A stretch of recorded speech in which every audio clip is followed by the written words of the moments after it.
niko biba bimeze. Imana yacu ntabwo izadukoza isoni. Amen. Amen. Ntabwo izadukoza isoni. Iragenda ikadutaka ikadusiga, yaza ngo umugore gati yomekaho bya bintu bigenda byigira gucyasha. Ujye ubireba nk'ibyo byawe. Amen. Nirebana niko biba bimeze. Ndetse ndi kuvuga ibitari byo. Ukajya kubona nyine ukagenda we ukuntu umeze. Urabona mutari beza se? Ugahita ugenda ugahita ufata nk'ikigore kimwe muri biriya amina nako bibiriya ugahita ugenda ahantu nyine ugafata amazi. Amazi twe tunywa amazi none sinda ubona ijyamo ubusa. Imana na reka aho gushyiramo kamitsi nako fata. Ntabwo ari mitsingi mvuze, ntabwo ari mitsingi. Mumbere Imana icyubahiro ahubwo. Murabona ukuntu musa neza mukanura neza.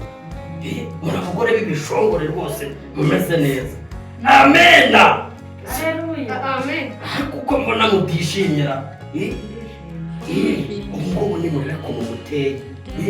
Ubu rwose pasiteri nkatwe tuba twarobye neza. Ubu usibye Imana nyine idiriza igahita ibateka hafi. Ariko ubundi ibintu biba byakomeye.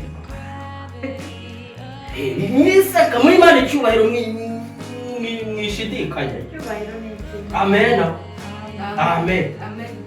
Ukagenda ugenda muri rogi ukaryama.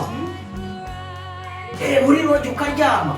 None Salomo n'abagore yari afite.